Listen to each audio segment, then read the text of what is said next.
hemos iniciado en este año un tema muy importante para todos los creyentes, que es el tema del discipulado.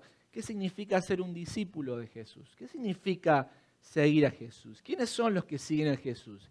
¿Quiénes son los que piensan que siguen a Jesús, pero en realidad no lo están siguiendo a Él?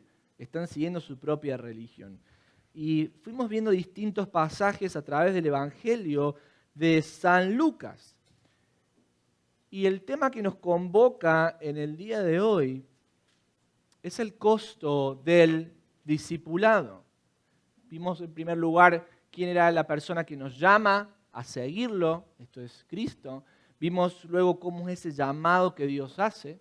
Y creo que Josías fue el que abrió el tema de lo que cuesta seguir a Jesús. El pastor Jeremy luego estuvo un poco hablando de la misión que tenemos nosotros como discípulos y el poder de Dios que nos salva, nos redime.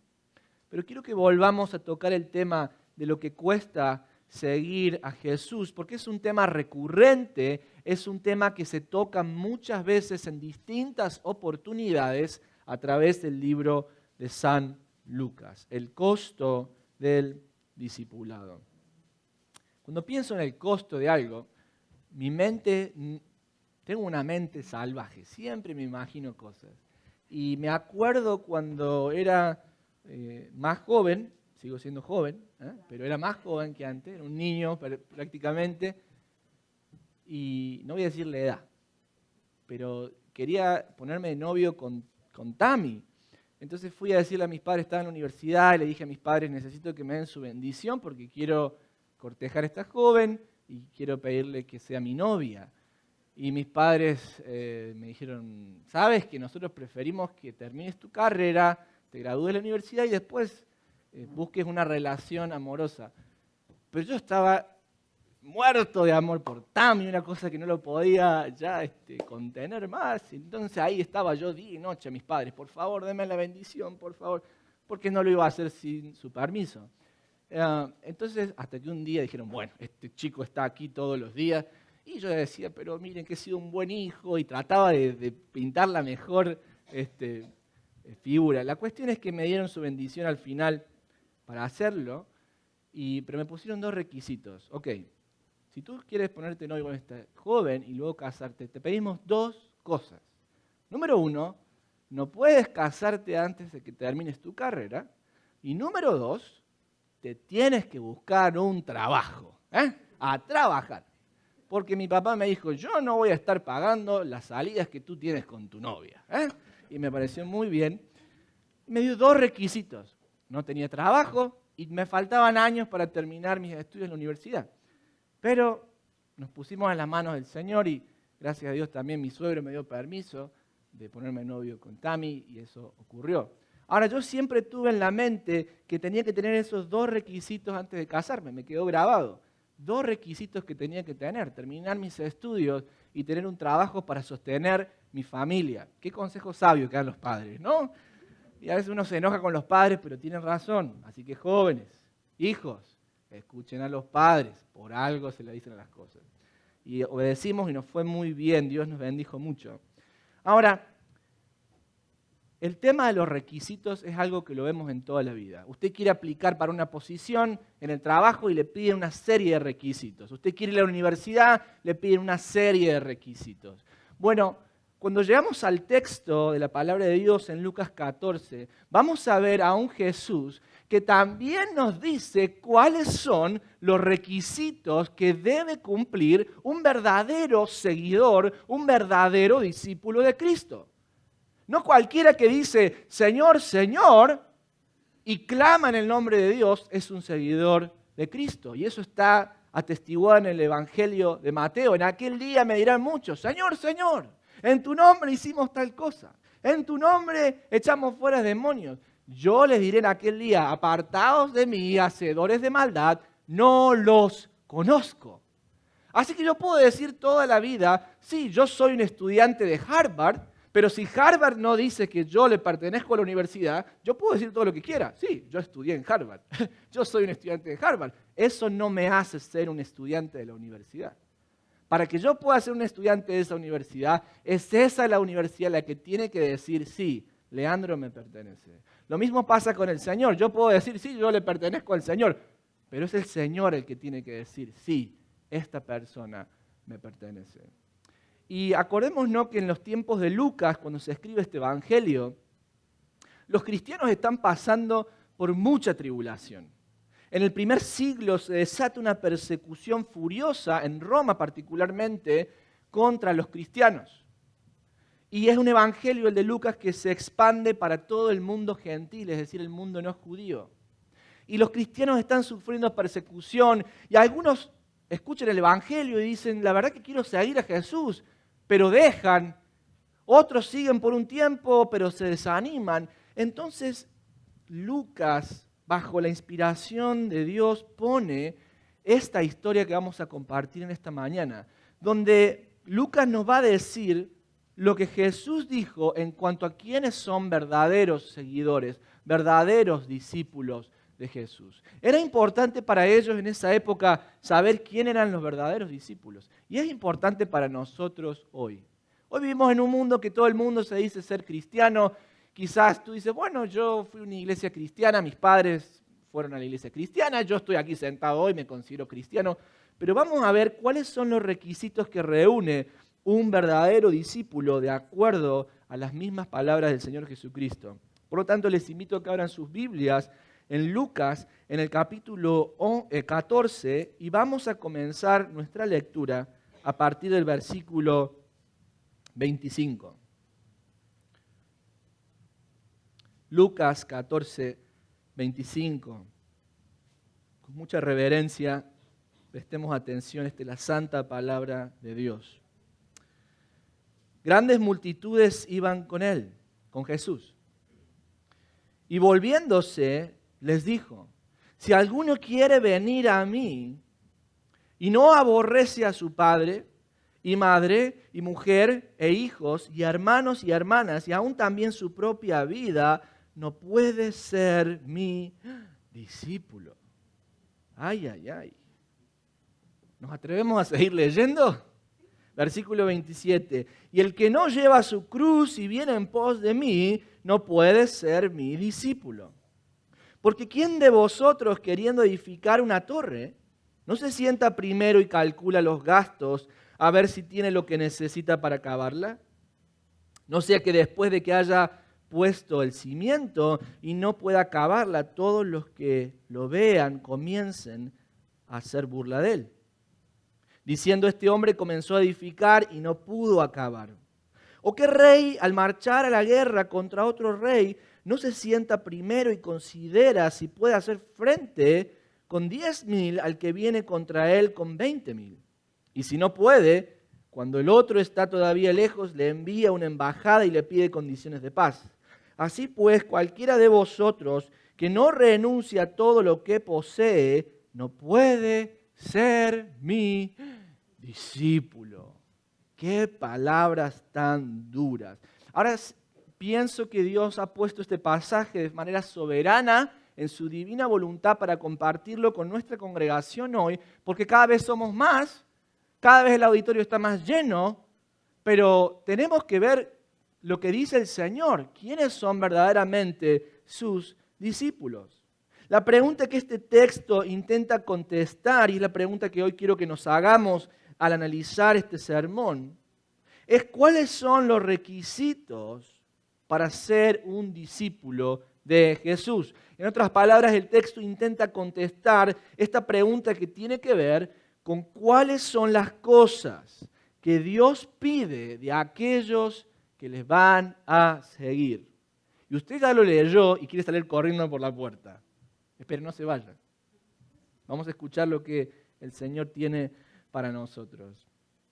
Miremos el versículo 25. Grandes multitudes iban con él. El ministerio de Cristo iba creciendo. A pesar de la oposición, en este viaje que Jesús estaba haciendo del norte de la región, en la región de Galilea, hacia Jerusalén, su ministerio iba ganando tracción. La gente empezaba a ver el poder que tenía Cristo y muchos le seguían. Algunos le seguían simplemente porque Jesús convertía el pan y lo hacía para todas las multitudes. Otros seguían a Jesús porque Jesús hacía milagros, hacía que los paralíticos caminaran, que los ciegos vieran, y seguían a Jesús por esas razones. Otros seguían a Jesús porque pensaban, este es el Mesías que nos va a liberar de la opresión de Roma. Jerusalén estaba controlada bajo la opresión del Imperio Romano y mucha gente seguía a Jesús por distintas razones. Y los discípulos seguían a Jesús porque Jesús los había llamado. Grandes multitudes iban con él, camino a Jerusalén, donde el Señor sabía que le esperaba la cruz. Y volviéndose Jesús, les dijo, si alguno viene a mí. El primer requisito para ser un discípulo de Jesús es perfecta unidad. En otras palabras, es querer ser como Cristo. Si alguno viene a mí. Esta frase es una frase rabínica. En los tiempos de Jesús, los maestros eran los que tenían discípulos. Los rabíes eran los que tenían discípulos. Y la idea era que el maestro llegaba, este rabí que conocía la Torá, que era la ley de Dios en el Antiguo Testamento, venía y seleccionaba a sus discípulos, a sus estudiantes. El tema era que los estudiantes tenían que estar tan pegaditos al maestro que tenían que observarlo todo el tiempo. No solamente escuchar sus enseñanzas y adquirir el conocimiento académico, sino que tenían que copiar su carácter, sus gestos, sus modismos. Incluso hay escritos que han quedado del primer siglo, escritos rabínicos, que cuentan cosas que ni siquiera les puedo contar desde el púlpito, hasta dónde seguía el estudiante al maestro, hasta el punto de mayor intimidad del maestro. Porque querían ver cómo el maestro hacía todas las cosas. Es decir, un discípulo tenía que tener el deseo, no solamente de querer aprender del maestro el conocimiento que les daban, sino tenía que tener el deseo de ser como el maestro. Esa era la práctica que tenían los judíos en la época. Un rabino era distinguido de acuerdo a los estudiantes que tenía. Entonces, si los estudiantes eran buenos, si habían sido educados y eran brillantes, entonces el maestro ganaba más fama. Ganaba más fama. Y el estudiante quería seguir lo que el maestro hacía. Ahora, Jesús le está diciendo con esta terminología, está usando este concepto para dirigirse a la multitud y decirle, si alguno viene en pos de mí, es decir, primero que nada, si ustedes quieren ser mis discípulos, ustedes tienen que tener perfecta unidad conmigo. Tienen que tener el deseo de ser como yo soy y no solamente recibir y gozar de los beneficios que yo les doy. ¿Qué diferencia tan grande en la vida de un creyente? Hay gente que solamente está buscando la bendición de Dios.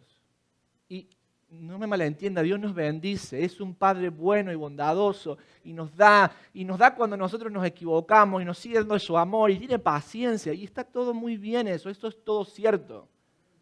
Pero si yo solamente estoy siguiendo a Cristo porque quiero que Él me sane, o porque quiero que Él me bendiga, o porque quiero crecer económicamente, entonces no estoy siendo un verdadero discípulo de Jesús.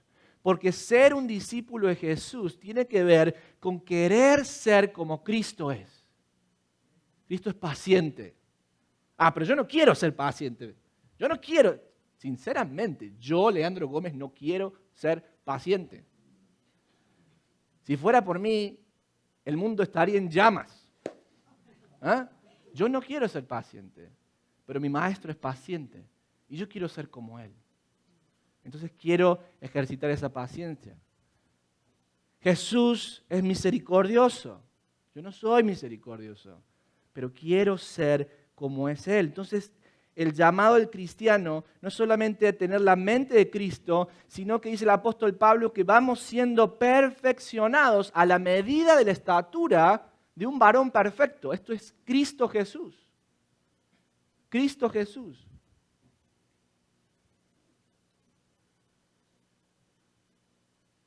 El primer requisito para ser un discípulo de Jesús es tener perfecta unidad con Cristo, querer ser como Cristo. Jesús habla de esto más acabadamente en Juan el capítulo 17, en el verso 9, cuando dice en la oración intercesora, yo ruego por ellos, está hablando de sus discípulos, No ruego por el mundo, sino por los que me diste, porque son tuyos. Y todo lo mío es tuyo y lo tuyo mío. Miren la unidad que tenía Jesús con Dios el Padre. Es la misma unidad que Él quiere que nosotros tengamos con Él. Todo lo mío es tuyo y lo mío y lo tuyo mío. Y he sido glorificado en ellos. Y ya no estoy en el mundo, mas estos están en el mundo y voy a ti, Padre Santo. A los que me has dado, guárdalos en tu nombre, para que sean uno, así como nosotros somos uno. El punto es que si Cristo es uno con Dios, entonces si yo quiero ser un discípulo de Cristo, tengo que ser uno con Cristo. ¿Para qué? Para que seamos todos unos en el Señor. Jesús siempre vivió en completa sujeción a la voluntad del Padre, siempre compartió una íntima comunión con Él. Y aquellos que quieren seguirle deben compartir una íntima comunión con el Señor. ¿Quieres ser un cristiano? ¿Quieres ser un seguidor de Cristo? Pues entonces la meta más grande de tu vida tiene que ser el ser como Cristo. Bueno, pero me quiero casar. Sí, está bien que te quieras casar, pero va en segundo plano. Bueno, pero quiero tener un trabajo. Sí, está bien que quiera tener un trabajo, pero va en segundo plano. La meta más grande del cristiano es alcanzar esa unidad con Cristo en intimidad con Cristo. Iglesia, nosotros tenemos que pensar que nosotros no vamos a ser una iglesia exitosa por la cantidad de personas que tengamos. Ay, pero esta iglesia tiene este programa y este otro programa, qué exitosos que somos. No, no, no, no. De acuerdo a la palabra, una iglesia exitosa es una iglesia que tiene íntima comunión con Cristo. Es una iglesia que tiene íntima comunión con Cristo al punto tal que cada mes más sus miembros van pareciéndose más a Cristo.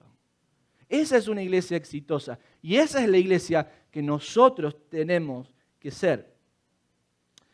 Ahora, sigamos leyendo el texto. Dijimos en primer lugar que tenemos que tener una perfecta unidad con Cristo. En segundo lugar, el versículo 26 dice, si alguno viene a mí y no aborrece a su padre, madre y mujer, y hijos y hermanos y hermanas, le faltó el perro ahí también, y aún también su propia vida, no puede ser mi discípulo. En segundo lugar, dijimos primero, perfecta unidad con Cristo, querer ser como Él. En segundo lugar, para ser un discípulo de Jesucristo, necesito tener lealtad suprema a Cristo. Es decir, despojarse a uno mismo. ¿Qué significa este texto? ¿Aborrecer a mi padre y a mi madre? ¿A mi esposa? ¿A mis hijos? ¿Cómo? ¿Qué me está diciendo el Señor? Bueno, este pasaje, lo que Jesús está hablando, lo hace a través de un recurso que se llama hipérbole y que lo que genera este recurso literario es hacer una comparación nada más. Jesús está haciendo una comparación. Jesús no nos está diciendo que odiemos a nuestra familia. Sí, siente odio por tu padre. Porque eso iría en contra de la ley de Dios. En el Antiguo Testamento, uno de los 10 mandamientos que Dios le dio al pueblo, ¿cuál era? Honrar al padre y a la madre. Y en la ley de Moisés, cualquier hijo que deshonrara a los padres era digno de muerte. Yo ya estaría muerto. Yo ya estaría muerto por la ley de Moisés.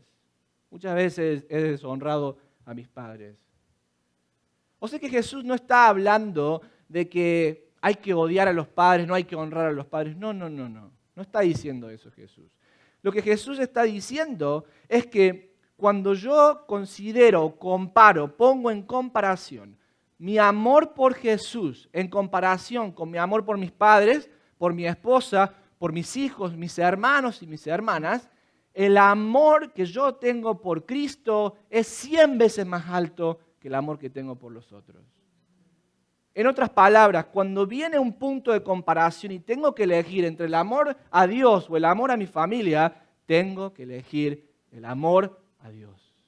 Ay, ay, ay. Lo que Jesús nos está diciendo aquí es una cuestión de lealtad. ¿A quién soy leal? ¿Con quién voy a romper el compromiso? ¿A quién le voy a quedar mal? ¿Cómo sabe usted a quién es leal? Bueno, usted sabe a quién es leal, quién tiene mayor lealtad cuando usted elige a uno por sobre al otro. Y es un lenguaje muy común en el Antiguo Testamento. No tenemos el tiempo hoy de ver las citas, pero en Génesis lo vemos claramente entre la relación de Jacob con Lea y Raquel. La palabra aborrecer aparece ahí, pero no es que Jacob aborrecía a Lea, sino que amaba tanto a Raquel que siempre prefería a Raquel antes que a Lea. Lo que Jesús le pide al discípulo no es solamente perfecta unidad con él mismo, sino también suprema lealtad. ¿Cómo sé yo a quién soy leal? Bueno, déjame poner un ejemplo. Llegó las fiestas, tiempo de celebración, y usted tenía planeado ir con su esposa a vacaciones, pero de repente le llama a su madre y le dice, hijo, ¿por qué no vienes a casa? Vamos a hacer una comida, vienen tus hermanos, vienen otras familias, vienen otras personas, ¿por qué no nos juntamos aquí todos? Y usted quiere estar con sus familiares y va a haber una fiesta, pero usted sabía que tenía un compromiso con su esposa para irse de vacaciones, ahí un fin de semana con ella. ¿Y entonces usted qué hace? Bueno, déjenme que sea muy sincero. Si usted elige ir con su familia, usted es más leal a su familia que a su esposa. Y se lo pongo de otra forma. Si usted decide ir con su esposa y decirle no y quedar mal con su familia, pues usted es más leal con su esposa que con su familia. ¿Vio qué fácil? ¿Vio qué fácil? Maridos, nosotros no le podemos decir a nuestras esposas, yo te voy a amar hasta la muerte, pero cuando llega el turno de elegir, nosotros siempre elegimos otras cosas, otras actividades, otras personas, otros familiares antes que nuestra esposa. No podemos hacer eso. La lealtad se demuestra. Las mujeres están contentas. Siga, pastor, siga. No se entusiasmen. La lealtad se demuestra en hechos concretos, amados míos. Y es muy fácil. Cuando se junta tu familia y te dicen, ¿por qué no te vas a quedar a la tarde? Porque tengo que ir a la iglesia. Cuando se junta tu familia y te dice, vamos a hacer una comida, pero sabes que yo voy a la iglesia. ¿Qué estás haciendo? Estás eligiendo al Señor antes que tu familia. Y tu familia va a pensar, esta persona nos aborrece. Desde que los evangélicos eso le lavaron la cabeza, parece que ahora él nos odia. Ya no se junta más con nosotros. Tus amigos te van a decir, ya no tomas más con nosotros, ya no fumas más con nosotros. ¿Quién te crees que eres? ¿Crees que eres mejor que nosotros? Y ellos piensan que tú los aborreces. Pero lo que tú estás haciendo es decir, mi lealtad está con Cristo primeramente. Yo les amo profundamente. Jesús nos dijo que hay que amar a Dios con todo el corazón, alma y la mente, y al prójimo como uno mismo. Hay que amar a todos. Pero cuando toca el momento de elegir entre uno y otro, nosotros siempre debemos elegir al Señor. ¿Qué pasa cuando en tu trabajo te dicen, no prediques más? ¿Leal a quién vas a ser ahí? No, me voy a callar porque si me callo puedo seguir trabajando. ¿O vas a ser leal al Señor que dijo, predicamos el Evangelio hasta los fines, a los confines del mundo? ¿Vas a quedarte callado o vas a poner en riesgo tu trabajo por quedar bien con el Señor? ¿Con quién vas a quedar mal? ¿Vas a romper el compromiso con el Señor o vas a romper el compromiso con el mundo? Sí, pastor, pero me quedo sin trabajo y mi familia come de ahí. Querido, yo te entiendo, pero el llamado del Señor es supremo. Y este es un punto que lo va a relacionar con el requisito que sigue, que es el sufrir por causa de Cristo. No, pastor, yo no vengo más a esta iglesia. Bueno, no sé, vaya a una iglesia inventada por usted, pero nosotros vamos a seguir predicando lo que dice la palabra de Dios. ¿Qué quiere que le diga? Yo a veces dijera, Señor, nos hubiera dado otra cosa, pero el Señor nos dio esto, porque aquí está la vida. No en lo que yo pueda decirles a ustedes, en lo que el Señor nos dice. Bueno, el Señor nos habla de que entendamos esto, que Él requiere una lealtad suprema. No nos está diciendo que odiemos a la gente. Y quiero ser muy específico en esto. Cuidado, creyentes, cuando van en Facebook. Cuidado, creyentes, cuando están en Facebook. Sí, porque esta gente que son pro-choice, que matan a los niños, y usted escribe ahí, y le dice de todo al otro. No, nosotros no tenemos que odiar a los demás. Eso no es lo que el Señor nos está diciendo. No hay que odiar a la gente. Lo que el Señor nos está diciendo es que cuando llega el momento de elegir nosotros, nuestra lealtad siempre está con Cristo. Nuestras lealtades viejas han quedado de lado. Por eso, en primer lugar, el Señor trata a la familia. Cuidado de no usar este texto tampoco como una excusa.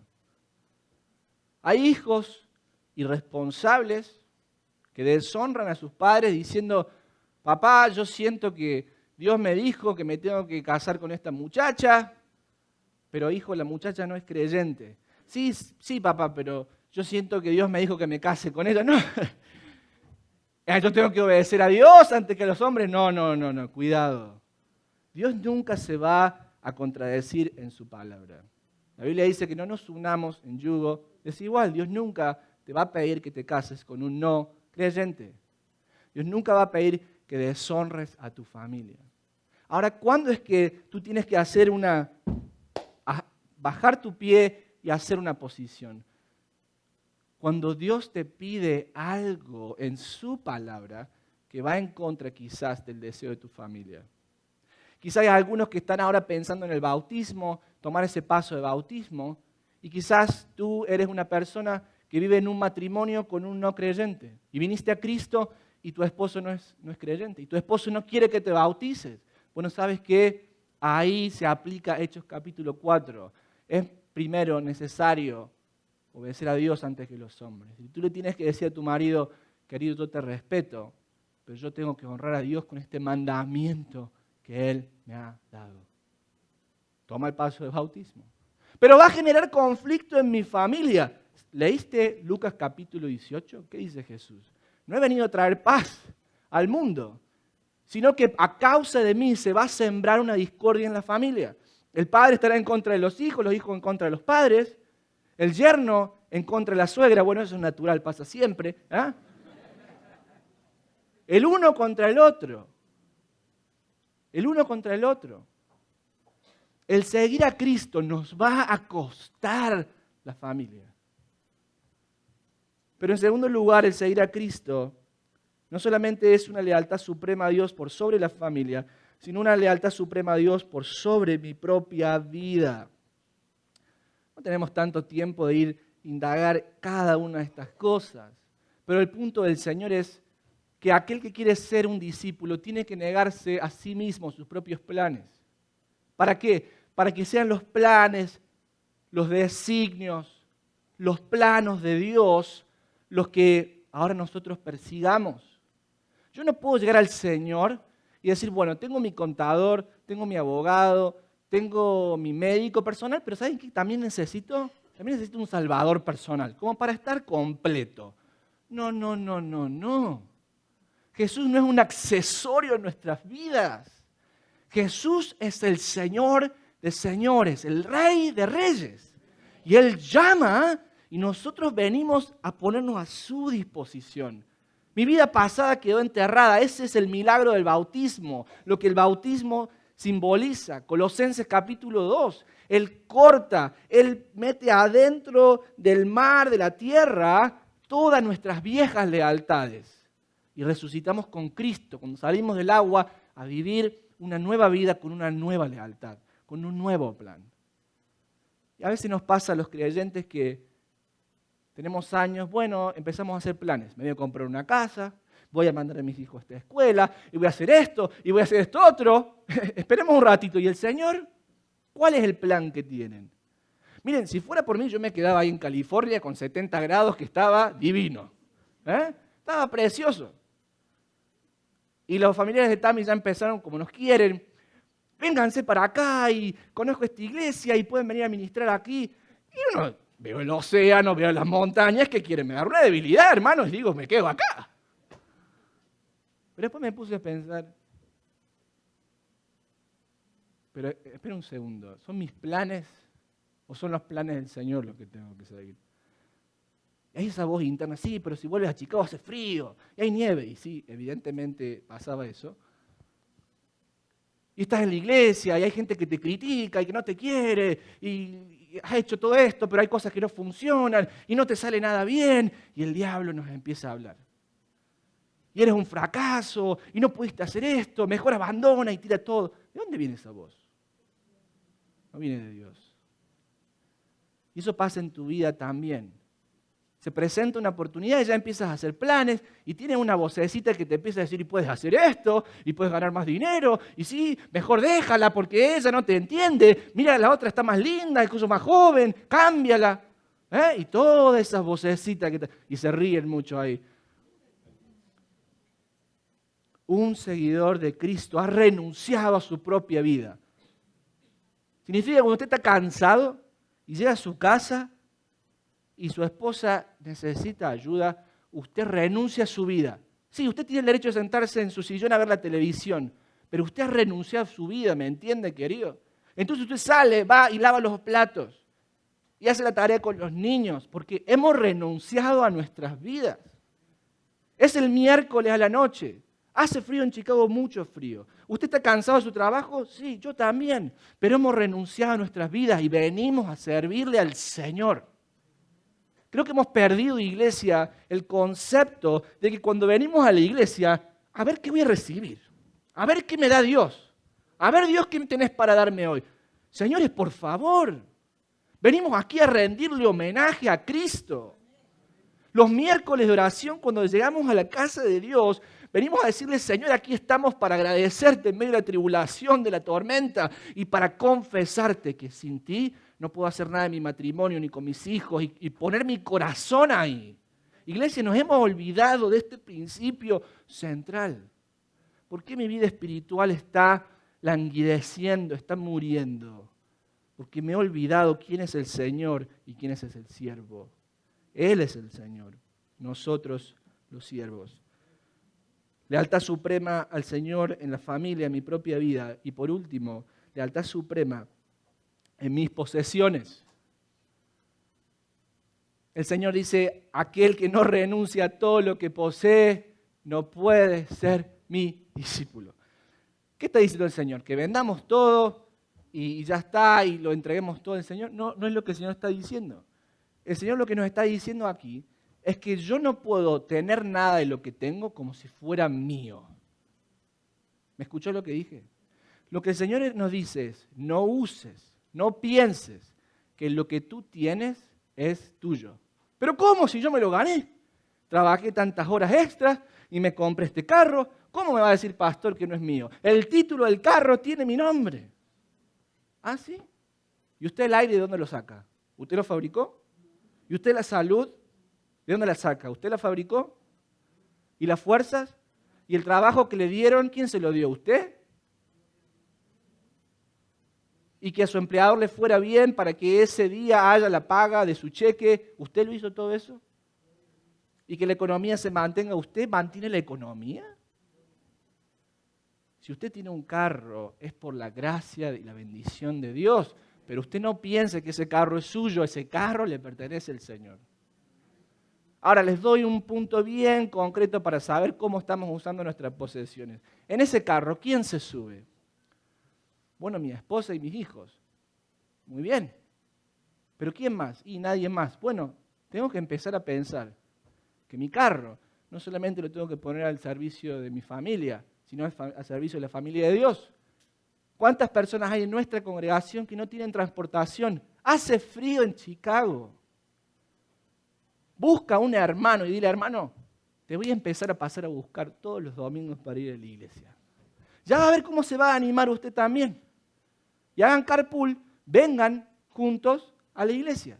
Tú estás poniendo algo que Dios te dio, tu carro, tu automóvil, al servicio del Señor. Señor, voy a pasar a buscar a esta dama, a este caballero, a este joven, todos los domingos para venir a la iglesia.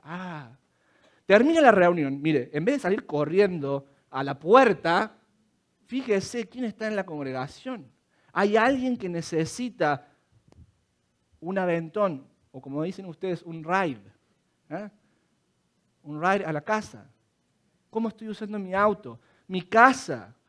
Su casa no es suya. Ya sé, es del banco. También. Pero se la dio el Señor. El Señor le da la posibilidad de pagar su mortgage on time, en tiempo. ¿Quién entra a su casa? No, mis hijos. Abra su casa. Póngala a disposición para que haya un estudio bíblico. ponga sus posesiones al servicio del Señor. Porque ¿saben qué pasa si no lo hacemos? De pronto empezamos a vivir, esta es mi casa y este es mi auto, entonces el corazón empieza a cambiar. En vez de querer tener un living más grande para recibir a más gente y tener un estudio bíblico más grande, ahora quiero tener un living más grande porque quiero una tele más grande. Porque la que tengo, esa chiquita, ya no me queda, necesito algo más grande para mí. Entonces usted empieza a trabajar más y esforzarse más ¿para qué? Para tener más posesiones. Y al final las posesiones lo terminan poseyendo a usted.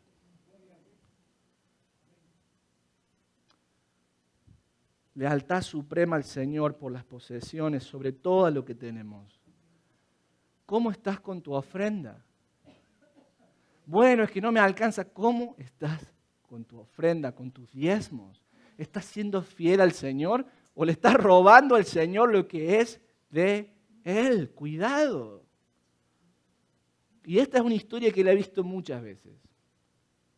El Señor nos habla, cuidado con lo que estás haciendo. Y nosotros, bueno, no, sí, por mañana cambio, el mes que viene empiezo a diezmar, el mes que viene empiezo a ofrendar, y ese mes no llegó nunca. ¿Qué hace el Señor? Ah, sí, perfecto. Te voy a poner en cama ahora 2 meses para que aprendas que yo soy el que te doy las cosas.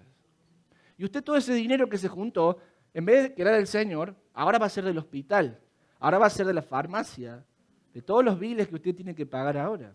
¿Por qué hacemos eso? ¿Sabe por qué? Porque muchas veces somos duros de corazón.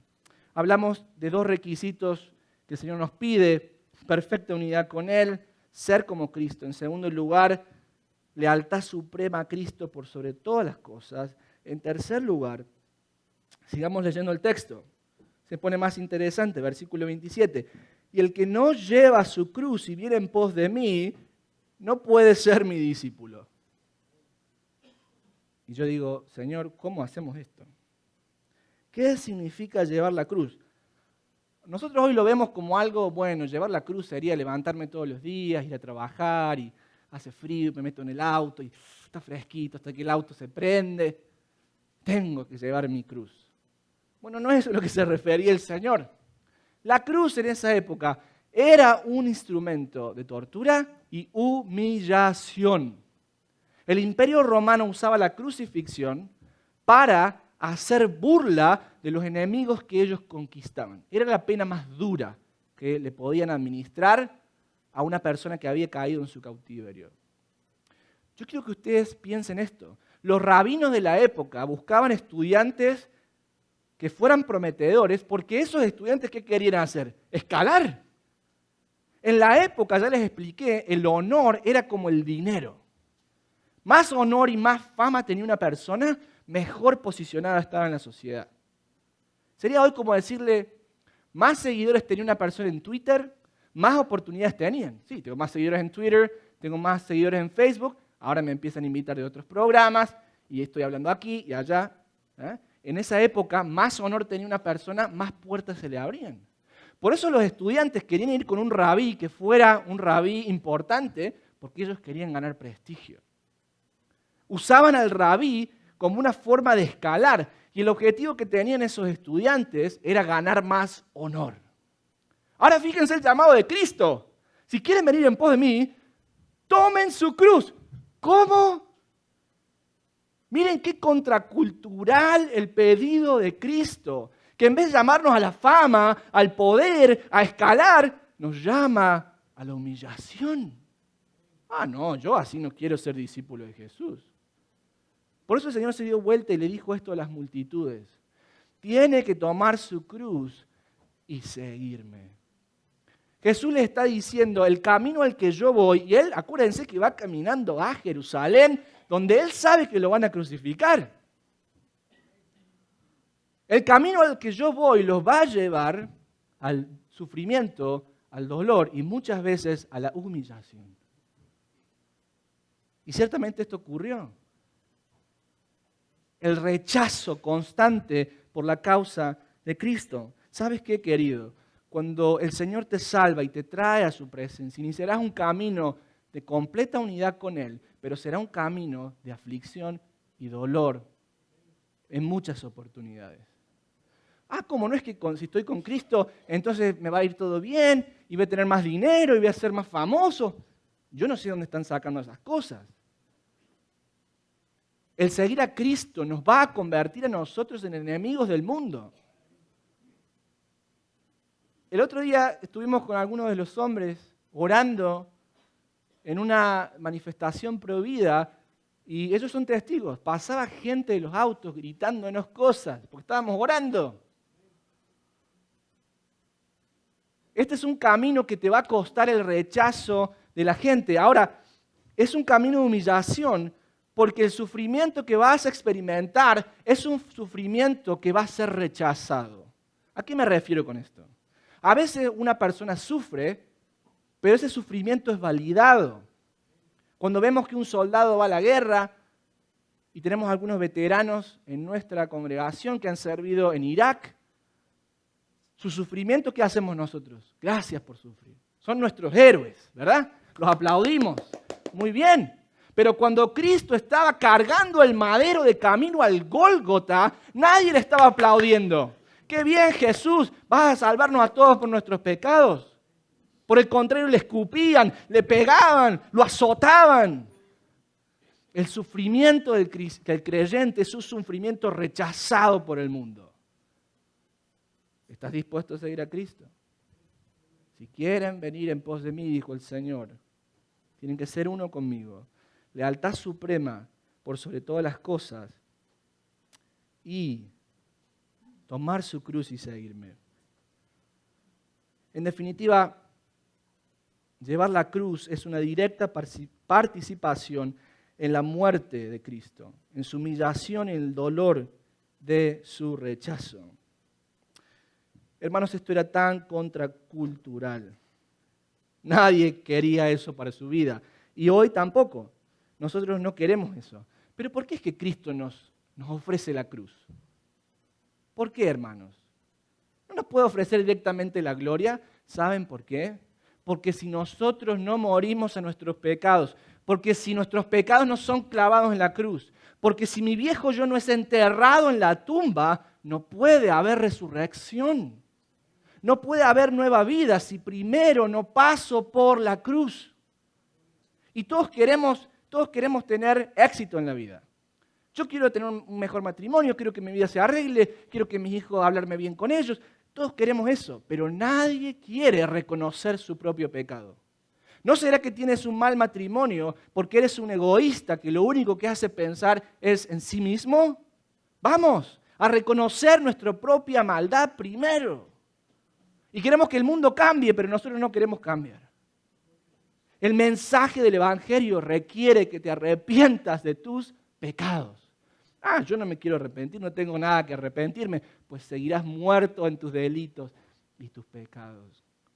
Cristo nos ofrece el camino de la cruz, porque sin la cruz no hay resurrección. Porque sin la muerte no hay esperanza. Porque si yo no muero a mis pecados, no puede haber una nueva vida. Quiero ser vehemente en esto. A veces queremos vivir un cristianismo sin sufrimiento. Hace frío para ir al servicio hoy. Hace frío y mi casa está a 72 grados. ¿Por qué la voy a dejar? Mejor lo veo el servicio online. Total van a subir el video y lo voy a ver ahí. Ese no es el camino de un verdadero discípulo.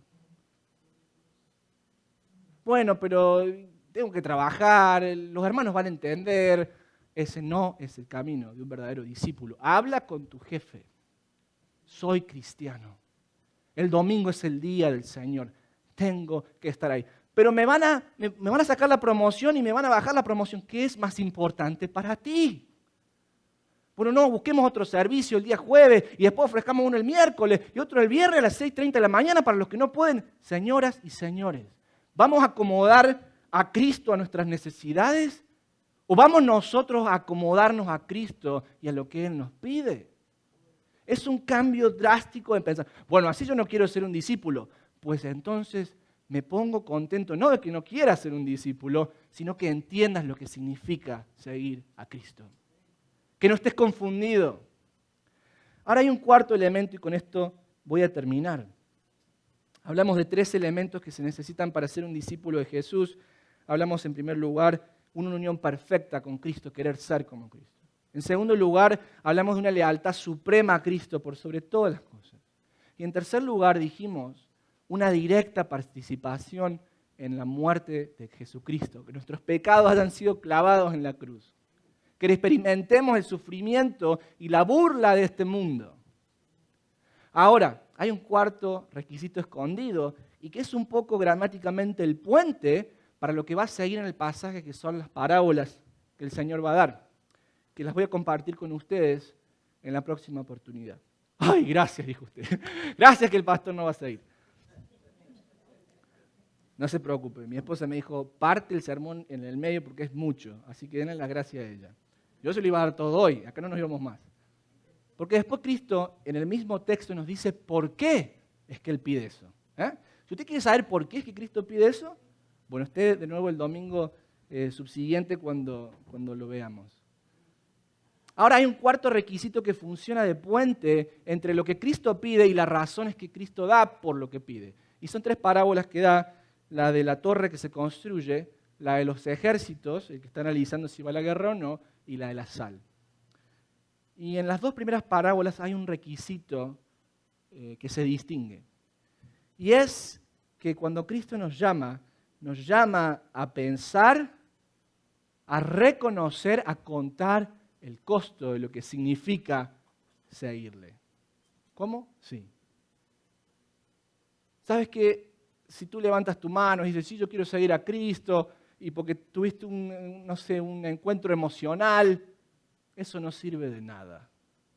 La gracia de Dios te va a llevar primero a que tú cuentes y pienses el costo.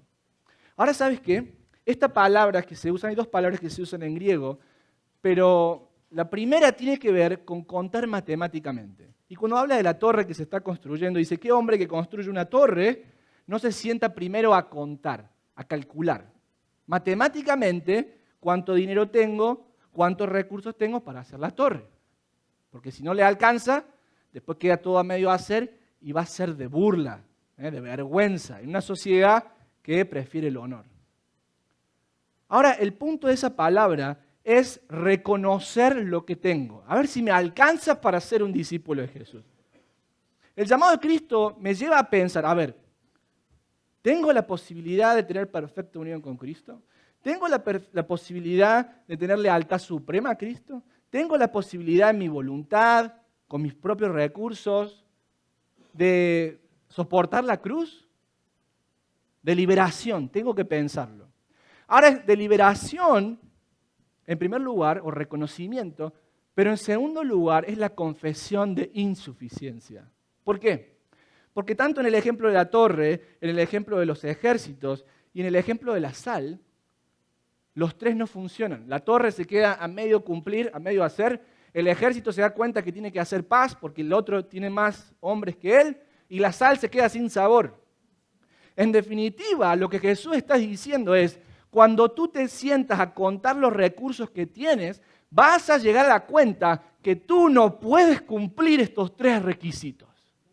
Tú no tienes en tus propias obras la capacidad de tener unión perfecta conmigo, de ponerme a mí por sobre todas las cosas y de aguantar el martirio y la humillación de la cruz. Tú no puedes. Te vas a quedar sin recursos. Ya lo vamos a ver los domingos subsiguientes, que Jesús está haciendo referencia a Lucas capítulo 13, a la torre de Siloé, que ¿qué pasó? Se cayó.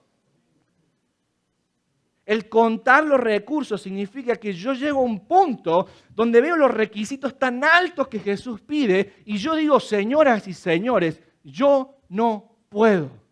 Mi voluntad, mis buenas obras no alcanzan para alcanzar esa perfección. Y el ejemplo lo tenemos en el Evangelio. Me encanta, me fascina el Evangelio, porque vemos qué pasó con los discípulos. ¿Qué pasó con los discípulos? A ver, veamos qué pasó con los discípulos. Pedro dijo, Señor, aunque vayas hasta la muerte, ahí te seguiré. ¿Qué pasó con Pedro? Le negó 3 veces, negó que tenía unión con Cristo. El primer requisito, ¿se acuerdan? 3 veces a una muchacha que era una sirvienta en el patio de Anás cuando Cristo estaba siendo juzgado. ¿Saben qué pasó con Pedro? Lloró amargamente. ¿Por qué lloró? Porque se dio cuenta que por sus propios medios, esa promesa que él hizo al Señor no la pudo cumplir. Llegó al punto donde se dio cuenta, no tengo los recursos necesarios. Lealtad suprema a Cristo por sobre todas las personas, las familias, las posesiones. ¿Sabe qué hicieron los discípulos después de la crucifixión? Juan capítulo 21. Se volvieron a pescar. Volvieron a agarrar sus barcas, sus negocios, sus familias y se volvieron a pescar. Cuando llegó el momento crucial, fallaron, se escaparon, lo dejaron al Señor solo. No pudieron tener unión perfecta con Cristo. No pudieron mostrar lealtad suprema a Cristo. En tercer lugar, ninguno estuvo dispuesto a llevar la cruz y seguir al Maestro. Ninguno. ¿Cómo será que no había nadie que lo ayudara al Señor? Estamos hablando de Pedro, Juan, personas que habían visto a Jesús levantar a los muertos, personas que habían visto la transfiguración, ¿recuerdan? De Cristo y su gloria. Cuando Cristo está llevando el madero de camino al Calvario, ¿a quién le piden ayuda a los romanos para ayudarle a llevar el madero y tomar la cruz de Cristo? ¡A Simón de Cirene! ¿Dónde están los discípulos? Fallaron. Ay, pastor, qué mensaje tan deprimente. Usted nos dice, mire, esto es lo que hay que alcanzar, y después nos dicen, estamos perdidos. Ahora, el Evangelio no termina ahí. ¿Qué pasa después con el libro de Hechos, que es el libro que continúa el segundo volumen de Lucas? Hay algo que pasa en los apóstoles, en los discípulos. Porque en el capítulo 4, Pedro está parado frente al Sanedrín y al concilio testificando de Cristo y no tiene miedo. Lo azotan y sigue predicando a Cristo. ¿Qué pasó con este hombre que negó a Cristo ante una sirvienta de una casa, a un hombre que ahora está parado frente a las autoridades máximas, sufriendo latigazos a cuenta y por cuenta de Cristo? ¿Qué pasó? ¿Saben qué pasó? No fueron las buenas obras de Pedro. No fue que recapacitó y dijo, me voy a poner las pilas ahora. ¿Saben qué pasó? Cristo murió en la cruz, pero resucitó. Cristo resucitó e hizo un camino. En la resurrección de Cristo y su ascensión, Cristo administró el derramamiento del Espíritu Santo. Hechos capítulo 2.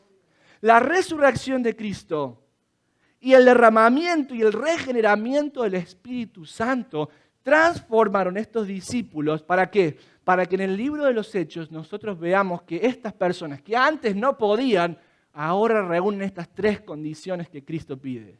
Vamos a ver en el libro de los Hechos apóstoles que tienen perfecta unión con Cristo. Vamos a ver en el libro de los Hechos que ellos están dispuestos a sufrir su propia vida y hasta dar su vida por causa de Cristo. Esteban, apedreado hasta la muerte por causa de Cristo. ¿Cómo puedo ser un discípulo de Cristo? Tú y yo no podemos, pero Cristo puede. Y cuando tú escuchas el llamado del Evangelio al arrepentimiento y depositas tu fe en la persona de Cristo Jesús, Cristo te da lo que tú necesitas para que tú puedas cumplir lo que Él requiere.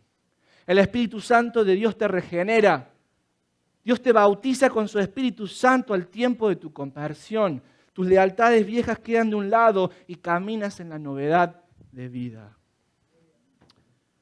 Quiero enfatizar esto, porque sin Cristo estamos perdidos. Porque sin Cristo no podemos reunir estos tres requisitos. Pero Cristo pudo. ¿Dónde está ese resumen de esto que les estoy hablando? Filipenses 2:5. Con esto termino. No se duerma. Filipenses 2:5. Miremos a Cristo, contemplemos a Cristo. Haya pues en vosotros ¿qué? Este sentir que hubo también ¿en quién? En Cristo Jesús. Vaya casualidad. El cual, siendo en forma de Dios, perfecta unión ¿con quién? Con el Padre. Requisito número 1. No estimó el ser igual a Dios como cosa que aferrarse, sino que se despojó a sí mismo. ¿Qué es eso? Lealtad suprema a Dios frente a todas las posesiones, sus glorias celestiales, su familia, Requisito número 2 en Cristo, cumplido. Se despojó a sí mismo, tomando forma de siervo, hecho semejante a los hombres, y estando en la condición de hombre que dice, se humilló a sí mismo, haciéndose obediente hasta la muerte y muerte de cruz. Requisito número 3, tomar la cruz y seguirla. Check. ¿Cumplido en quién? En la persona de Cristo Jesús. Por lo cual Dios también lo exaltó hasta lo sumo y le dio un nombre que es sobre todo nombre, para que en el nombre de Jesús se doble toda rodilla, la tuya y la mía. Se doble toda rodilla, los que están en los cielos y en la tierra y debajo de la tierra, y toda lengua confiese que Jesucristo es Señor, para gloria de Dios Padre.